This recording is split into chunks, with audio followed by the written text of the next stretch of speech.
My first teacher sat me down, and the very first beat I ever played was boom, bap, boom, bap. Matt Johnson, groove number 2 for Ted. 1, 2. And he's like, that's the simplest beat basically in the world, but you will never master it. And he was right. Hey, you. Yes, you. Is there music inside of you? We've recruited working musicians from throughout the industry to help you hear it, hold it, and share it with this wild and wonderful world. I got started playing music at a very young age because of my parents. We had a family band, so at age 13, I started to play drums with the family band. I remember hearing KC and the Sunshine Band when I was 5. It's one of my earliest memories, actually. And I was like, what is that? And knew kind of instantly that I wanted to pursue drumming. I really liked watching footage of Jerry Lee Lewis and Little Richard as a kid. Like whenever they came on TV, I was always very excited by the flamboyance and the showmanship and what have you. And yeah, I kind of just wanted to be a piano player playing loud music. I was a very mediocre piano player, but it was definitely a great entry into other instruments that I subsequently learned. I got my first drum lesson when I was about 10 years old, and I remember going home with my dad in the car and saying, well, he told me to practice, I think, for 20 minutes a day, and I was like, well, I'm going to practice for 40 minutes a day or something like that. I'm going to double the time and get twice as good. So I remember feeling very inspired at the end of the lesson. The role of the drummer in the band is basically the heartbeat of the band. Spinal cord, of the entire body, keeping everybody together. It's basically teaming up with the bass players to kind of form almost like the sort of bedrock of a song and create a foundation upon which the other stuff is added, the melodic stuff, the guitars, keys, singing, etc., etc. If you have somebody that's a little wishy-washy on the drums, the band does not sound good at all, and everybody's kind of tentative, and it's hard to dig in when you don't have a consistent timekeeper.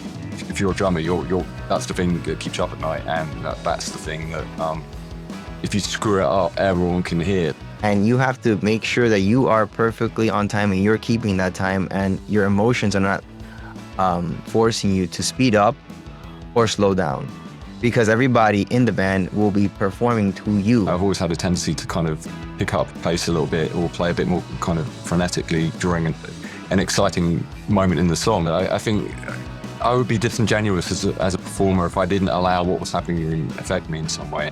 The reason that there were all these great rock bands back then is really attributed a lot to the drummer's style. Like John Bonham with Led Zeppelin has his style, and that's why Zeppelin sounds like Zeppelin. And then you have Keith Moon and The Who. He's crazy and wild, It's not just about hitting the drum and playing a pattern. It's connecting with it as if it was like a part of your soul.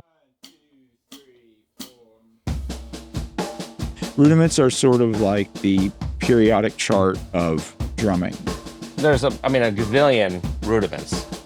There's sticking patterns, essentially. So like a 5-stroke roll is a left, left, right, right, left, right, left, left, right. It's almost like Kung Fu, right, left, left, left, all this stuff. Usually the next thing you learn is foundational grooves. Groove is basically like a rhythmic signature of a piece of music. That's it, right? So that's the groove. Just a 4-bar groove is, you could just loop it, and it will make people dance. Unbelievably primal groove. That's a rock groove that will sound different with every single drummer that plays it.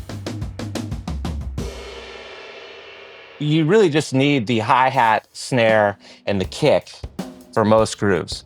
Then you can add tom-toms. Those are for fills and for accents, and you can do a million things with drums.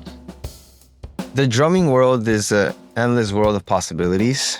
because there's just so many types of drums. You have the traditional drum set, and then you have the classical percussion world, the Latin percussion world, timbales, the congas, the bongo, so many different things. But it's all based on one principle: rhythm. I think it's important to learn the basic stuff, but it's just important to practice and to play with people. Don't play just in your bedroom. You need to play with people.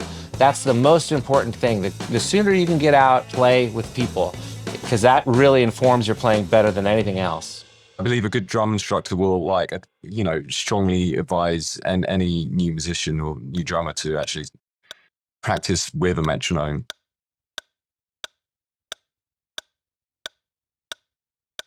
You're just like, oh my God, this is not inspirational. But the more you practice with it, is the more you're going to internalize how to keep time. I just make sure every day that I go in and play for at least a half an hour, just to kind of keep the signals between my brain and my limbs,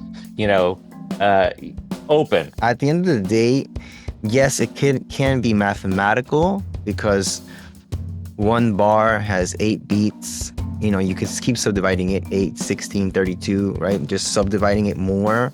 But you have to be able to feel it. Right? It's about the feel. It's about this cadence that sometimes it's not 100% squared. It just takes you, right? What seems like something that might be good on paper doesn't necessarily translate once you're actually trying to do it in the room with other people. So you're continually listening and just trying to trust your own judgment and actually how it just makes you feel.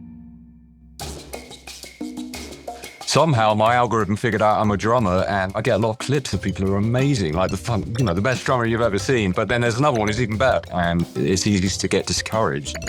For your own peace of mind, you have to kind of try and filter out some of that stuff and actually just focus on whatever it is you're doing and try and figure out what your strengths are and further develop whatever voice it is you have. It's about doing it over and over and over again. So it doesn't matter who you play with as long as you play. You're never too cool for anything. You just play, play, play, play. For more insights into the wonder and work of being a musician, check out another episode in this series. We've interviewed working artists from throughout the industry to help shine a light on what it means to think like a musician.